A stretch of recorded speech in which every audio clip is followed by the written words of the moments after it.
Hello everyone, good morning and welcome back to my new vlog. সবাই কেমন আছো? আমি বেশ ভালো আছি। সকাল সকাল মাইজো পুজোর জোগাড় করতে আজকে বসে গেছে। কালকে যে ইট বওয়া হয়েছিল সমস্ত ইটগুলো এখানে দেখো জড়ো করে সুন্দরভাবে সাজিয়ে গুছিয়ে রেখেছে। আর রোজ সকালে আমার যা যা কাজ থাকে সেগুলো আর ওয়ার্কআউট সব কিছু কমপ্লিট হয়ে গেছে। এখন যাব দিদার সঙ্গে জল ভরতে। কালকে রাত থেকেই হঠাৎ করে পাম্পটা কেন অফ হয়ে গেল বুঝতে পারলাম না। আর বাবা যতক্ষণ না আসে পাম্পটাও ঠিক করা যাবে না। তাই এখন যাচ্ছি বড় বোনের বাড়ি জল ভরতে। জল ভরে এসেই দেখছি বাবা বাজার থেকে পেটাই পরোটা এনেছে। বহুদিন পরে পেটাই পরোটা আর চপ এনেছে। আর আমি খাবো না শুনে বাবার একটু মন খারাপ হয়ে গেছিলো প্রথমে। তারপরে বললাম যে চলো আজকে অল্প একটু খেয়েই নিই তোমার জন্য। এই যে ঘুগনি, আর ঘুগনিটা বড্ড ট্যালটেলে, আমার দেখেই কিন্তু মাথা গরম হয়ে গেছে। এবার খেতে কীরকম হবে সেটা তো খেলেই বোঝা যাবে।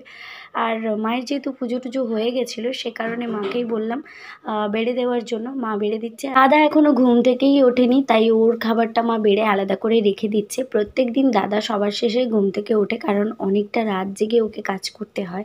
সে কারণেই দাদা ঘুম থেকে একটু দেরিতেই ওঠে। বাকিরা সবাই ঠিকমতো টাইমেই উঠে যায়। বাবা আজকে পুরো 500 পরোটাই এনেছে। এত পরোটা তো কেউ খেতেই পারবে না। তো যাই হোক, চলো এখন আগে টিফিনটা করে নিই। তারপরে বাবা বাজার থেকে যেই সবজি আর জিনিসগুলো এনেছিল ওগুলো আজলে নিতে বললো, তাই আমি ব্যাগ খালি করে দিচ্ছি। এই যে ব্যাগের মধ্যে রয়েছে ঝিঙে, শসা আর গাজর রয়েছে নিচের দিকে। এখানে রয়েছে কুমড়ো, আর এই প্যাকেটটার মধ্যে রয়েছে মৌসুম্বি, লেবু আর এনেছে কাঁচা লঙ্কা। আর আমি তো টক দই খেতে ভীষণ ভালোবাসি, তাই আমার জন্য টক দই এনেছে বাবা। আর দাদা দিদা মায়ের জন্য মিষ্টি দই, আর ছেলের জন্য এনেছে রসগোল্লা। তারপরে মা বললো যে একটু সবজিগুলো কেটে দে, তাই আমি যেখানে সবজি কেটে দিয়েছি। আজকে শুক্তো রান্না হবে, সব রকম দিয়ে চচ্চড়ি হবে, মাছের তেল ঝাল হবে শুধুমাত্র দাদা বাবার জন্য, আর লাউ ডাঁটা দিয়ে কই মাছের ঝোল হবে ছেলের আর দাদার জন্য। এখন বাবা বসে গেছে ফ্রিজটা পরিষ্কার করতে। দুদিন ধরে ফ্রিজটা পরিষ্কার করা হয়নি, তাই বাবা বললো চল আমি আজকে পরিষ্কার করে দিই। তাই বাবা পরিষ্কার করে দিচ্ছে। আর এদিকে আমার ছেলে ঘুম থেকে উঠে দেখো এখানে ঝানঝানানি শুরু করে দিয়েছে। প্রথমে আমাকে ধরেছে বাইরে নিয়ে যাচ্ছে, কিছু একটা নেবে, তাই আমাকে টানতে টানতে নিয়ে যাচ্ছে। কী নেবে কিন্তু বলছে না, তবুও আমাকে টানতে টানতেই নিয়ে যাচ্ছে। আর আমার ছেলে তো চাইনিজ ভাষায় কথা বলে, তাই বুঝতেই পারি না। এখন ছোটো তো, ওর কথাগুলো আধো আধো শুনতে যেমন বড্ড ভালো লাগে, তেমন কিছু কিছু সময় কিন্তু চাইনিজ ভাষা কিছুই বুঝতে পারি না, পুরো মাথার উপর দিয়ে বেরিয়ে যায়। আবার এক এক সময় পুরো কথাগুলোই বোঝা যায়। তবে যাই হোক, ছোটোবেলায় বাচ্চাদের এই কথাগুলো শুনতে সবার কিন্তু ভীষণ ভালো লাগে। আর সত্যি বলতে ছেলের এই আধো আধো কথাগুলো শুনলে একদম মন প্রাণ জুড়িয়ে যায় সবারই। যাই হোক, দিদা এখানে মাছ বাচ্ছে, তাই ও মাছ বাছাই দেখতে এসেছে, তার জন্যই টেনে নিয়ে এসেছিলো। তারপরে পায়ের মধ্যে কিছু একটা গুটি বা কিছু ঢিলা লেগেছে, তাই ও পা ধরে নিয়ে বসেছে। আর এদিকে দিদা এখন বাচ্ছে মৌরলা মাছ, কারণ বাবা বাজার থেকে মৌরলা মাছ এনেছে স্পেশালি দিদার জন্য, কারণ দিদা মৌরলা মাছ খেতে ভীষণই ভালোবাসে। বড় মাছ দিদা একেবারেই খায় না, তো তার জন্যই মা রান্না করছে, আর দিদা তাই মৌরলা মাছটা এখন বাচ্ছে। আর আমাদের বাড়িতে প্রত্যেক দিন সবার জন্য আলাদা আলাদা রকমের মাছ রান্না করতে হয়, কারণ কেউ বড় মাছ, কেউ চুনো মাছ, কেউ আবার গাঙের মাছ বেশি পছন্দ করে, তাই। আর বাবা এখন মিটারটা ঠিক করছে। আর সত্যি বলতে বাবা মিটারে হাত দিতেই মিটার চালছে। সকালবেলায় মায়ের কাছ থেকে সামান্য অল্প একটু পরোটা নিয়ে খেয়েছিলাম, ওই না খাওয়ার মতো বললেই চলে। তাই কাজ করতে করতে আমার খিদেটাও পেয়ে গেছিলো। এখন বাজে 10টা, তাই আমি নিয়ে নিয়েছি কেলগস, যেটা আমি রেগুলার সকালবেলায় খাই। কেলগসের সঙ্গে নিয়েছি অল্প একটু দুধ, আর নিয়েছি কাজু, কিশমিশ আর খেজুর কুল। চাইলে এর মধ্যে আরও ফ্রুটস অ্যাড করাই যায়, বাট আমি আর নিতে চাইছি না। টিফিনটা কমপ্লিট করেই যে বাবা শসা, লেবু যা যা এনেছিল এগুলো ভালো করে আমি ধুয়ে নিয়েছি। আর চলো আমি এখন বানাবো ডিটক্সিফাই ওয়াটার। তো কিভাবে বানাই তোমাদের দেখাই। আমি এখানে নিয়ে নিয়েছি একটা শসা, লেবু আর আদা। তারপরে দেখো আমি আদা, শসা আর লেবুগুলো চাকা চাকা করে কেটে নিয়েছি। আর নিয়ে নিতে হবে একটা কাঁচের পাত্র। যেহেতু আমার কাছে কোনো কাঁচের বটল নেই, তাই আমি একটা কাঁচের জার নিয়ে নিয়েছি। এর মধ্যে সমস্ত ইনগ্রিডিয়েন্টগুলো দিয়ে দিচ্ছি। তারপরে আমি এর মধ্যে জল দিয়ে দেবো পরিমাণ মতো। আমি ওই 1.5 লিটার মতো জল দেবো এর মধ্যে, কারণ এই জারটার মধ্যে ওই 1.5 লিটার মতো জলই ধরবে। তারপরে আমি এটাকে ঢাকনা দিয়ে 1 ঘন্টা মতো রেখে দেবো। তারপরে 1 ঘন্টা পর থেকে আমি অল্প অল্প করে যখনই জল তেষ্টা পাবে তখনই এখান থেকে নিয়ে নিয়ে খাবো।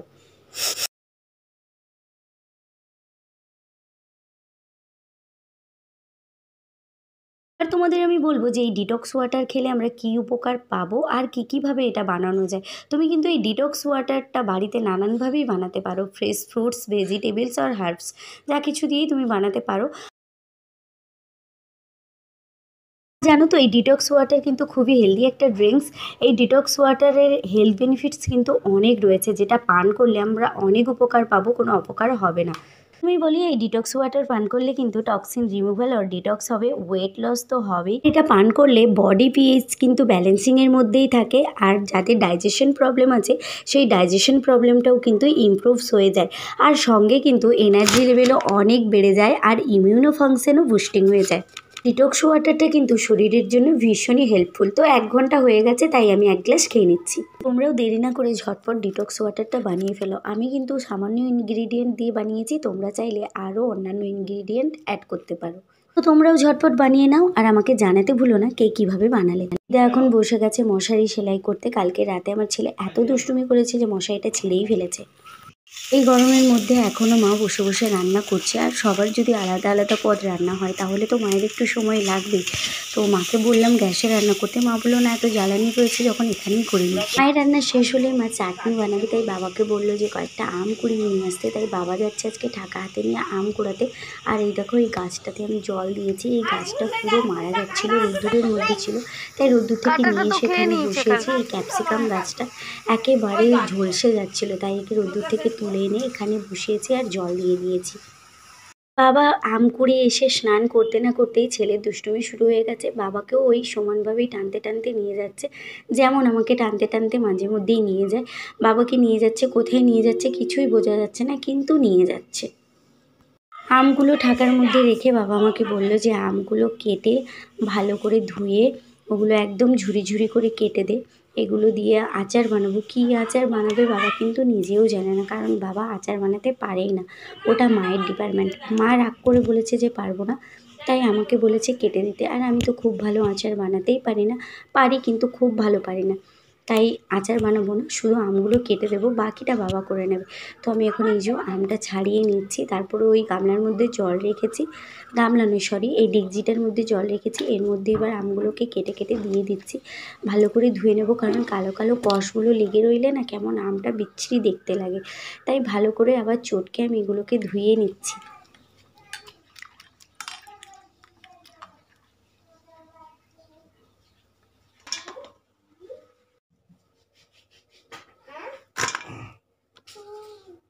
এই দেখো আমগুলোকে যেভাবেই বলেছিল পাতলা পাতলা করে কেটে দিতে, ওভাবেই আমি পাতলা পাতলা করে কেটে দিয়েছি। আর মাঝে মধ্যে ওই যে কষ দাগ একটা আধটা রয়েই গেল। এটা আমার হাতে কি বলো তো, কেউ বলতে পারবে? কেউ যদি বলতে পারো তাহলে ঝটপট জানো।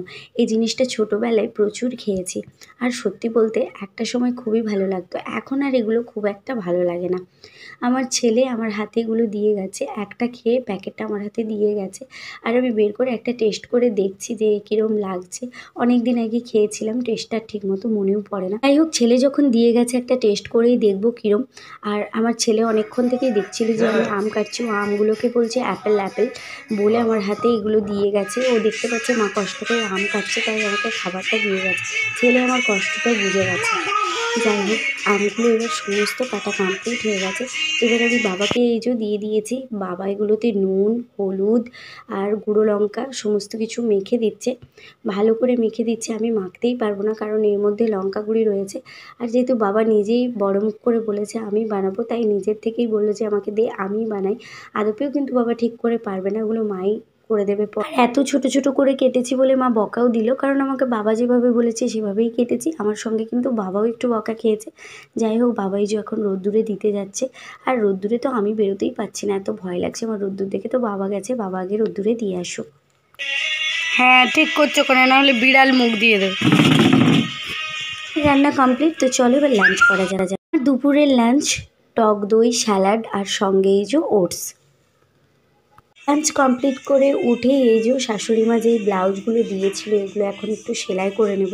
কবে থেকে ভাবছি সেলাই করব, সেই বাড়ির থেকে ভেবে ভেবে আজ অবধি কিন্তু সেলাই হয়নি, তাই আজকে ফাইনালি আমি ভেবেই নিয়েছি যে এগুলোকে আমি সেলাই করেই ছাড়বো। লাঞ্চ করে উঠে যেই ব্লাউজগুলো সেলাই করতে বসেছিলাম ওগুলো সেলাই করা হয়ে গেছে। এখন তোমাদের আমি কিছু জিনিস দেখাবো, তাই একটু বসেছি। আর সত্যি বলতে এত রোদ্দুরের তাপ লাগছে না, জানালা দিয়ে যেন মনে হচ্ছে মুখটা একেবারে ঝলসে যাচ্ছে। মানে ঘরের ভেতরেও তাপটা একদম বোঝা যাচ্ছে খুব ভালোভাবে। চলো তোমাদের দেখাই, দেখো বাইরের দিকের তাপটা, প্রচণ্ড রোদ্দুরের তাপ। মানে আমাদের এখানে এত গাছপালা রয়েছে তাও এত তাপ লাগছে। আর ওদিকে না তাকানো যাচ্ছে না। কেউ যদি 5 মিনিট কেন 2 মিনিটও বাইরে গিয়ে দাঁড়ায় তাহলে কিন্তু তার মুখ হাত পা সবই একদম জ্বলসে শেষ হয়ে যাবে। তাই আমি দেখো এই পর্দাটা দিয়ে রেখেছি একটুখানি গার্ড করার জন্য। আর ভিডিও করা হয়ে গেলে তারপরে পর্দাটা তো ফেলেই দেবো। আর সত্যি বলতে আমি আমার বান্ধবীর কাছে শুনেছি, কালকেই শুনেছি যে আবার তাপপ্রবাহ শুরু হচ্ছে। এমনিতেই তো তাপপ্রবাহ চলছে, তারপরে শুরু হচ্ছে যেটার নাম কিনা চক্কর। আর এটা আদপেও কতটা সত্যি আমি ঠিক জানি না, তোমাদের যদি জানা থাকে তোমরা আমাকে কমেন্ট করে জানিও। আর এই তাপপ্রবাহে যদি কেউ বাইরে বেরোয় তাহলে তো তার একদম অবস্থা ভীষণই খারাপ হয়ে যাবে, তার বেরোনোটাই একদমই উচিত নয়। তাই আমার মনে হয় এই সময়টায় বাচ্চা বুড়ো প্রত্যেকেরই বাড়িতে থাকা দরকার, খুব প্রয়োজন ছাড়া বাইরে বেরোনোই একদম উচিত নয়। তো আমার কিন্তু এই নামটা শুনেই এখন থেকে মাথাতে চক্কর দেওয়া শুরু হয়ে গেছে। আর আজকে যা কিছু হচ্ছে সব কিছুর জন্য কিন্তু আমরা মানুষরাই দায়ী, কারণ প্রচুর পরিমাণে গাছ কাটা হচ্ছে, গাছ তো লাগানো হচ্ছেই না, তার উপরে বৃষ্টি একটুও হচ্ছে না। বৃষ্টি না হওয়ার জন্য আরও বেশি কিন্তু তাপমাত্রাটা বেড়ে গেছে। আর শুধুমাত্র একজন দুজন যদি ভাবে যে গাছ লাগাবো তাহলে কিন্তু হবে না, সবাইকেই একজোট হয়ে প্রচুর গাছ লাগাতে হবে। আমরা গাছ লাগানোর বদলে কিন্তু প্রচুর কাটি, এটাই হচ্ছে গিয়ে সবথেকে বড় বিষয়, যার ফলে কিন্তু বৃষ্টিও হচ্ছে না আর তাপ এত পরিমাণে বেড়ে গেছে। যাই হোক, তাপমাত্রা দিনের পর দিন যেভাবে বাড়ছে, পরবর্তীকালে তাপমাত্রা কতটা বাড়বে আমি শুনেছি 45 থেকে 47 ডিগ্রি কিন্তু হয়ে যেতে পারে তাপমাত্রা। সেটা জানি না, যা হওয়ার হবে, কিছু করার নেই। তো চলো তোমাদের আমি দেখাই এই ইয়াররিংগুলো। আমি নতুন নিয়েছিলাম, ওখানেই নিয়েছিলাম, কিন্তু ভালো করে তোমাদের দেখানো হয়নি। আর আজকে আমি বের করেছিলাম তাই ভালো করে তোমাদের দেখিয়ে দিচ্ছি ইয়াররিংগুলো। 3টি ইয়াররিং প্রায় এক রকমের, আর এটা একটু আলাদা। আর লাইটে ঠিকমতো দেখো দেখাই যাচ্ছে না, তাই আমি একটি প্যাকেটটা খুলে তোমাদের দেখাচ্ছি ভালো করে।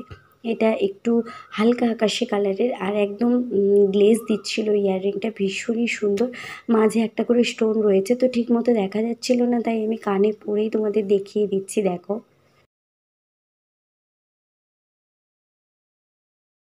এই দেখো ইয়াররিংটা পরে নিয়েছি, ভীষণ সুন্দর লাগছে। এটা কিন্তু শাড়ির সঙ্গেই বেশি যাবে, আর এর সঙ্গে যদি একটা গলার সেট এরম ধরনের হয় তাহলে কিন্তু দেখতে হবে না, বেশ সুন্দর লাগবে। আর তারপরে দেখাচ্ছি এই যে এটা শ্যাওলা কালারের ইয়াররিংটা। এখানে একটু কালারটা কেমন দেখাচ্ছে, হলুদ হলুদ, বাট এটার কালার কিন্তু শ্যাওলা কালার। এটা আমার ভীষণই পছন্দ হয়েছিল, কারণ এই কালারের ইয়াররিং আমার খুব একটা নেই, তাই আমি এই কালারের ইয়াররিং নিয়েছি। আর এরকমই 3টে কানের, একটু ডিজাইনগুলো এদিক ওদিক, না হলে কিন্তু 3টে কানেরই একরকমই প্রায়।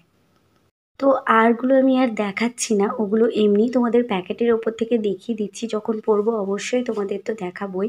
আর এই যে এটা দেখো ইয়েলো কালারের, এই কালারটাও কিন্তু ভীষণই মিষ্টি লাগছিল, এখানে যতটা ডিপ লাগছে ততটা কিন্তু না। আর এটা পিঙ্ক কালারের, ডিজাইনটা আলাদা। তো চলো, অনেকক্ষণ বকবক করলাম, এবার নেওয়া যাক একটুখানি রেস্ট। ঘুম থেকে উঠেই ভীষণ টকটক ঝালঝাল খেতে ইচ্ছে করছিল, তাই এই দেখো আমি কাঁচা আমকে কেটে আম মাখা করে নিয়েছি। খুব ভালো করে মাখিনি, জাস্ট লঙ্কা গুঁড়ি আর লবণ দিয়েছি, তাতেই কিন্তু দারুণ লাগছে। সন্ধে প্রায় হয়েই গেছে, আর দেখো আজকে চাঁদটা একেবারে গোল থালার মতো উঠেছে, কারণ আজকে তো পূর্ণিমা তাই। আর আজকে কীর্তনও হবে একটু পরে। আমি এতক্ষণ বৌদিদের বাড়িই ছিলাম, বৌদিদের বাড়ি থেকে ছেলে আগে এসে গেছে, আমি এই যে এখন পরে যাচ্ছি। আজ যেহেতু পূর্ণিমা, কীর্তন করতে আসবে, কেউ আসছে না, আমি বাইরে বসে রয়েছি এই গরমের মধ্যে, শুধু মনে হচ্ছে দমটা যেন বেরিয়ে যাচ্ছে। আর দেখো চারিদিকে একেবারে ফাঁকা ফাঁকা মনে হচ্ছে আজকে, চাঁদটা এত সুন্দরভাবে বেরিয়েছে যে বলার না। দিদা ওদিকে কিন্তু এখনও মন্দিরে রয়েছে, কারণ কীর্তন করতে এলেই তারপরে দিদা একেবারে কীর্তন দিয়ে তারপরে যাবে ঘরের ভেতরে।